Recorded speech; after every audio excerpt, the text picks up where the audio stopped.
What's up, guys? We're back with another episode of British Guy Reacts, the place where we give honest reactions, not overreactions. And today we've got another NFL video. This one's going to be really useful for me.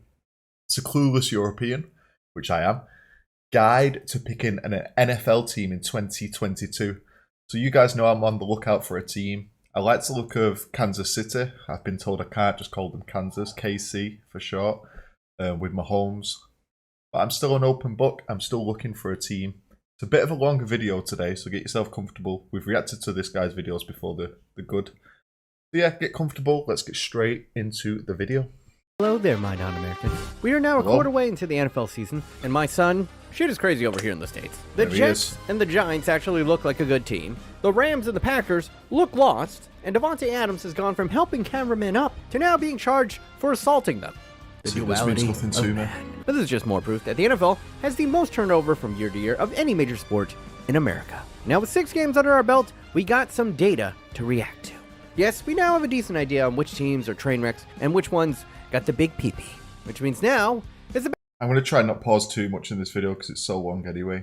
But I guess it doesn't matter what team I pick. If the turnover is that crazy every year, surely your team's going to be good at some point, right? best time to pick a team to bandwagon in American football. So per usual, let me be your guide as we dick measure our way through the best teams in the NFL. I'll catch you up on all the juicy storylines that have been happening up until this point, show you who are the big dogs in the NFC and AFC, and of course, throw in some sleeper teams for all the cool kids in the back. So without further ado, welcome to A Clueless European's Guide to Picking a Team to Bandwagon in the NFL 2023 edition. But before 90% of you still aren't subscribed, guys, so if you are enjoying these videos, please just take a second now to click the subscribe button down below. It's much appreciated. Cheers. Who should be bandwagoning in the NFL this year? Why 6 teams? Why not? And listen, this year feels like there's more parity than any year in recent memory. Like, yes, there's clearly 3 teams that are just better than everybody else, but after that, you can make an argument for about 10 different teams to be in this top 6 power ranking. But this is my list, and there are many like it. But this is mine. So starting off in reverse order, and I admit, okay, I'm gonna admit this is a homer pick. I'm going with my hometown San Francisco 49ers. Now, if I made this video a week ago, we just watched them get beat, didn't we, against KC? I don't think there'd be any argument that they were in the top 5 of the power rankings. But then they went and lost to, let's just say they're a lackluster Atlanta team. But the reason I'm keeping the Niners in my power 6 power rankings is that this is mostly the same team that went to the NFC Championship last year. And I can make an argument that they could probably beat the Vikings, who I have higher up on this list. Spoiler alert. I don't think anyone's going to argue that when healthy, this team could pretty much beat anyone in the league. But when they make a lot of self-inflicted mistakes, they can lose to a lot of scrub teams, like the Bears and Atlanta this past weekend. And that's pretty much been the story of this team this year. One week, they look amazing, and the next, they lose to a team that's under 500. Now, this is partially due to how insanely banged up they are. I'll remind you that their starting QB, Trey Lance, went down, then their $100 million left tackle, Trent Williams, went down, and then Nick Bosa went down a week ago, and now this last weekend, Tre'Davious Ward and Talanoa Hufanga, who are both playing at an all-pro level, both went down. And that's just naming a few of their top players. By the end of this Sunday, the 49ers were missing 70% of their starting roster from week 1. And what's insane is, just a week ago, you could make the argument that this was the best defense in the league. And offensively, all right, they haven't been spectacular this year, let's be honest. Now, they did lose their starting quarterback, Trey Lance, to a horrific leg injury, but luckily, they kept around Jimmy Garoppolo, who, might I remind you, have taken this team to 2 NFC Championship games. Let me know in the comments, what does 49ers mean? But more importantly, is also the most handsome man in the NFL. Oh, so good looking. And the team's record kind of goes how Jimmy's gonna go. And this season for Jimmy Garoppolo can be summed up by this Gattuso clip. Sometimes may be good, sometimes may be shit. The 49ers were up and down for the first half of last year, and they put it all together over the second half, and they made an NFC Championship run. And even with all the Jekyll and Hyde, they sit atop of their division with wins over the Rams and Seahawks in their pocket. And just as I'm finishing this up, breaking news! San Francisco 49ers have traded away pretty much every pick in this year's draft to acquire the superstar running back, Christian McCaffrey. Basically, they're doing the Rams strategy. They're all in this year, Super Bowl or bust. And this is the first time ever in the Shanahan era that they've had a true superstar at running back. And I can only imagine, after his first long touchdown, he runs over to the 49ers sideline and he says this. That's how a white man runs a football. Now, there's a big issue here. His nickname already for the Bay is called the Mortgage because we gave up a lot to get this guy. And the issue with him is he's just been injured the past 2 years. And the 49ers track record with injuries this year, well, I already discussed that. So this seems like a recipe for disaster. But if he stays healthy, the roster would be Super Bowl worthy. If they stay healthy. And that's a big if. And I, as a 49er fan, am terrified. But on to number 5 in my power rankings. And I don't even feel good about this, but I guess I have to put the 5-1 Minnesota Vikings. I truly believe that even Viking fans I like this name, Minnesota Vikings. are a little bit cautious about putting the Vikings this high. Yes, the record is 5-1, but if you look under the hood, you'll see that they haven't really beaten anyone of note, and pretty much all their wins have been by the skin of their teeth. This team can be summed up with this quote from their quarterback, Kirk Cousins. It's very much like an inverse of 2021. I would walk off the field after a loss and say, man, we were playing so well. Somehow, someway, we lost. This year, it's, gosh, we could play better, but we win. Yeah, they're somehow winning, but it's so ugly every game. You literally could watch them and It's you a ask sign of a good yourself, team like, sometimes, how honestly. did they win? But they do possess one true golden goose. Justin Jefferson is the best young wide receiver in the game. How good is this kid? He's actually off to the hottest start of any wide receiver in league history. But you probably know him as the guy who hit the gritty before he even scored a touchdown. Yes, the move that has swept the league and is now breaking into world football. And as a European, you'll definitely be seeing this move at the World Cup. But the dude is just electric. To the technical aspects, to his speed, to his athleticism, he is the complete package. So if you do pick this team to bandwagon, I'd pretty much just focus in on him and Kirk Cousins' post-game interviews. You like that? You like that? And coming in at number 4, the New York Giants, who sit also at 5-1. And I can't believe that I'm putting a team with Danny Dimes at quarterback at number 4 in my power rankings. But here we are. And I mean, we're 6 weeks in. I can't stop denying it. Saquon Barkley looks like he's fully back from an injury-marred 2 years. And I feel like the crucial turning point for this team happened in week 1. They scored the touchdown at the end of the game, and instead of going for the extra point to tie the game and send it into overtime, Brian Daboll, their new head coach, grew balls the size of Jupiter and opted to go for a 2-point conversion and win the game right then and there. And the play call was just hand it off to your best player, Saquon Barkley, a generational running back. You're gonna get panned, especially the New York media. Oh God, you could imagine the puns that they would have run if they didn't make this. But Saquon Barkley got in for 2. They went on to win, and they continued their impressive streak by knocking off the Packers in London, and they just took out Lamar Jackson in Baltimore. Let me stress this. I don't want to put them this high, and I'm just annoyed because there's so much. I've heard of the Packers. I feel like we have a lot of Green Bay Packer fans in England. I'm not sure why. They have a famous quarterback, don't they? I can't think of his name.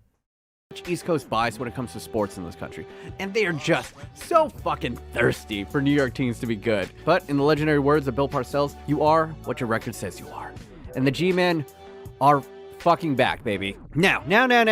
All right, New Yorkers, don't get too hyped, because you still have a human turnover waiting to happen at QB. And they now all of a sudden play in the group of death in the NFL, the NFC East, which features the Eagles, the Cowboys, and themselves, and, the Washington Communists. But I think this young defense is for real, and the Giants look playoff bound for the first time since OBJ was on the roster.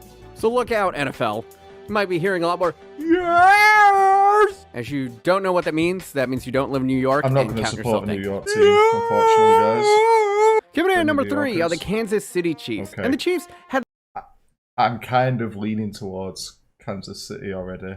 Just because I did watch NBA when I was younger, and I chose the Boston Celtics because I used to play the NBA games, and I would always play as the Celtics with Kevin Garnett, Paul Pierce, Ray Allen.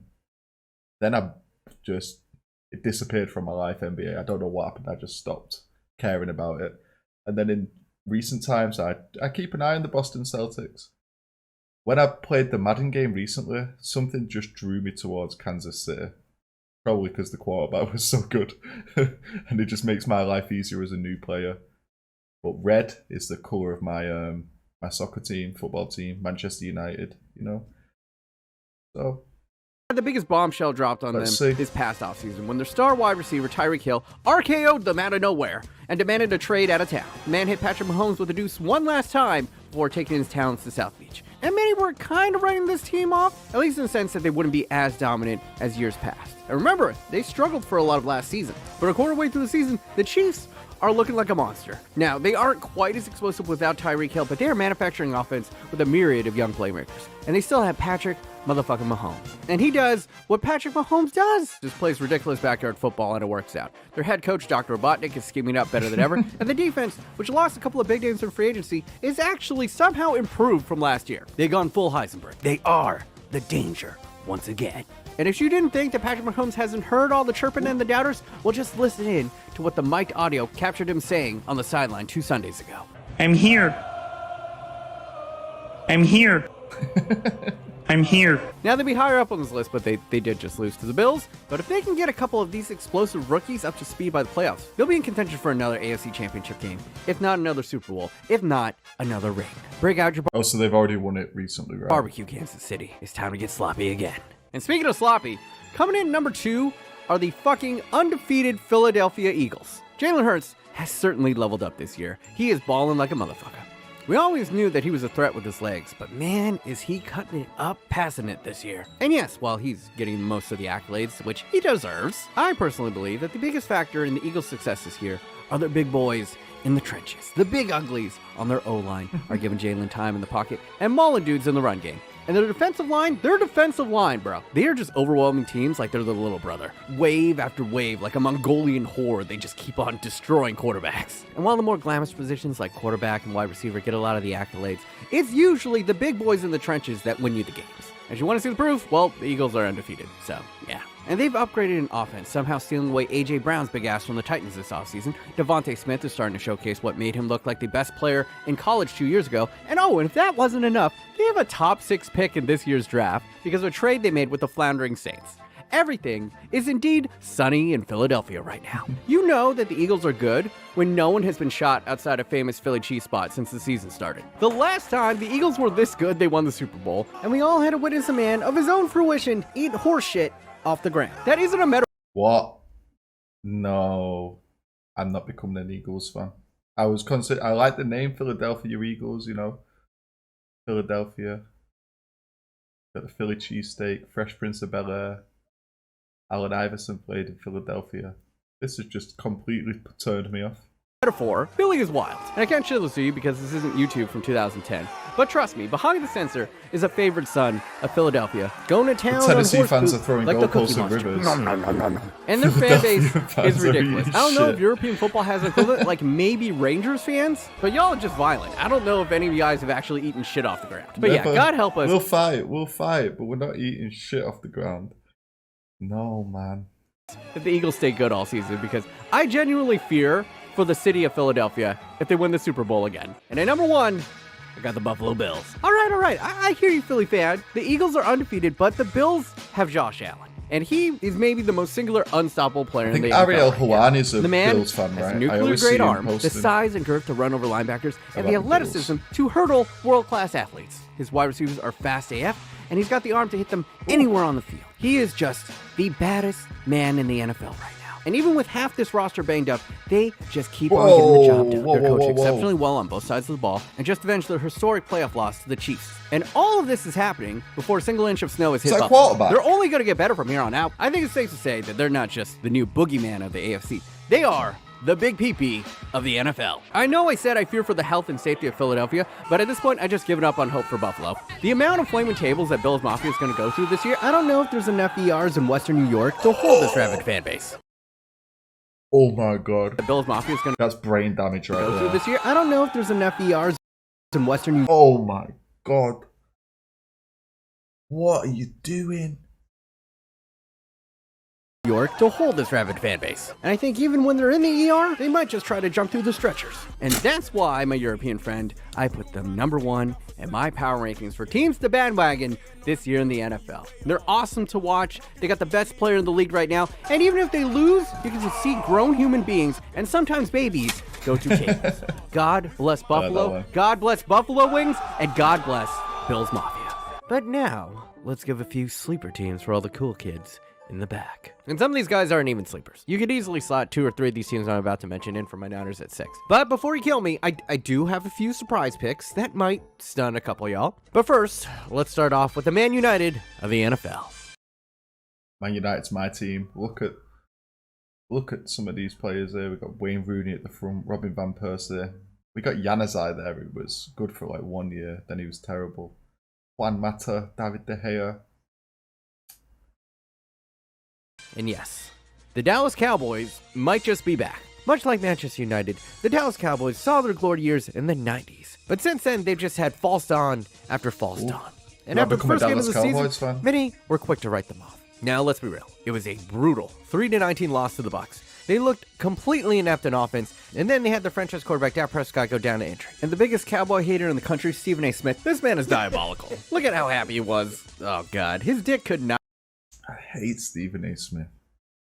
I always see him popping up on boxing stuff, UFC stuff sometimes.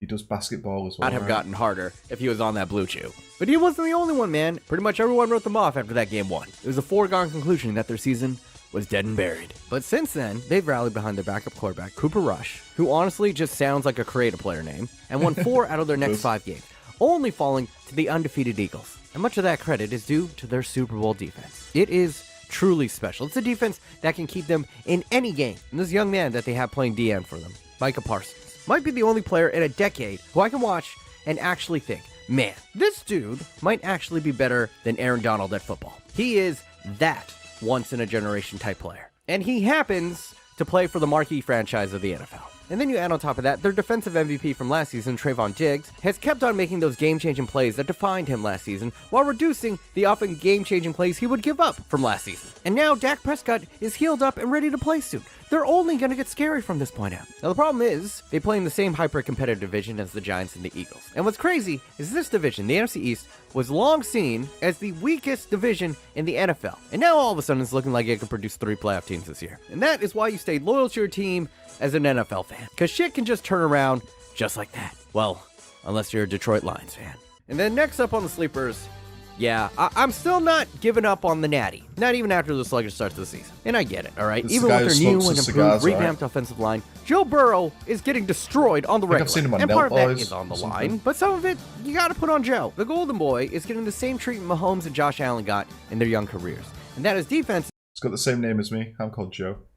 are making him beat this too high safety look, which effectively what it's doing is taking away the deep ball to Jamar Chase. Luckily, he's got another superstar receiver on his team named T. Higgins. And even with their struggles dropping a few games to teams they probably should have beat, they just have so much firepower, they managed to keep things at 3-3, which ties them atop of their division, and actually rate them to win the AFC North, because Baltimore's defense is looking like they can't stop anyone, while the Bengals' defense is sneakily better than last year. I just have faith that Joe Burrow and the 2 Tomahawk missiles at wide receiver, combined with an improved defense from last year, can carry Joe Burrow in this line until they figure it out. And once they do, they're going to be just as dangerous as they were last year, if not more. And next on my sleepers list, we have the 4-2 Jets. Now, I have consistently shit on Jets fans for years on this channel, because they've been awful for as long as I can remember. But as I stand and breathe right now, the Jets are 4-2, and the Giants are 5-1. And I live in New York, and honestly, I need both of these teams to lose a couple of games before their fan bases become more unlivable than the rent here. Look at all the Dolphins fans here. Hey, look at you. Fuck the Dolphins. All you fucking Dolphins fans, get the fuck out of my stadium. Get the fuck out of here. Let me tell you, it has been surreal over the course of these last 6 weeks, because at the start of the season, when I was walking around Manhattan, all I saw were Bills jerseys. And then Week 4, Week 5, slowly all these Bills jerseys magically morph into Jets jerseys, Giants jerseys. Don't think I didn't notice. New York. Because that is some bandwagoning I thought I would only see when I was living in LA. But in actuality, I can't hate on the Jets, man. They're one of the most long-suffering franchises in the NFL, and the last time they tasted glory, apparently the color TV was just invented. But they have something going for them, and that is, they're young. Most of the playmakers are second years and rookies. I think they don't know that the Jets are bad yet. And with that ignorance, they walked into the hallowed ground of the NFL, Lambeau Field, put their feet up on the table, and told Aaron Rodgers to call them daddy from now on. Their 2-star rookies were Lambeau leaping and donning the cheese hat after the game. Aaron Rodgers, That's the Green Bay Packers guy, right? might threaten to retire again after this humiliation. And it's hard to believe in them, because I've just grown up knowing the Jets as this futile franchise. But they're 4-2. They're winning games. They're fighting through adversity. And for the long-tortured Jets fans out there, they deserve to have a team like this for once. Just as long as they weren't Bills fans 3 weeks ago. But okay, those 3 sleepers, I don't even know if you could really count them as sleepers. But these last 2 are a bit sketchy, you know? You know those pair of Jordans your boy swears are real, but you lean in real close, they kind of smell funny? Yeah, these are those 2 teams. And listen, they might be fugazi, but when you put them on foot, they look kind of real. And the first pair of fake Jordans I want to talk about is the Miami Dolphins. It might smell a little bit funny in Miami, but this roster is stacked. For historical context, the Dolphins have been so bad for a decade that they always draft near the top. And when you're always drafting that high, you are bound to fall over your ass into talent. And that has resulted on both sides of the ball being absolutely stacked. They've always been able to run the ball, but by adding Tyreek Hill to Jalen Waddle, you have maybe the two fastest players in the league on the same team. And then you add on top of that their first-year head coach, the evil genius Mike McDaniels. This man is a living soundbite waiting to happen. What other professional head coach of a multi-billion-dollar franchise would answer this question? Something very quick to end on. Kill, kiss, or marry your coaching tree. Kyle Shanahan, Matt LaFleur, Sean McVay. Start with Matt. I'd kiss him because he's most endearing. The eyebrows? Yeah, I would marry Kyle because I've spent the most time with him, so I should marry him. And I would kill Sean because he just was the last team that I played and he beat me. He was the ex-offensive coordinator to the San Francisco 49ers and was often considered the secret sauce in their magnificent run game. So obviously, I'm going to have some affection for this man. Until he went all Ivan Drago on his quarterback, Tua. He does. Sending him out to play only a week after a concussion, allowing his brains to get turned into sashimi on national television. I've seen UFC knockouts less brutal than this. So to Mike McDaniels, I love you, but get your shit together, protect your players. You do those things, you might just have something special brewing in South Beach. And the last team I want to mention, and stay with me here, it's Jacksonville.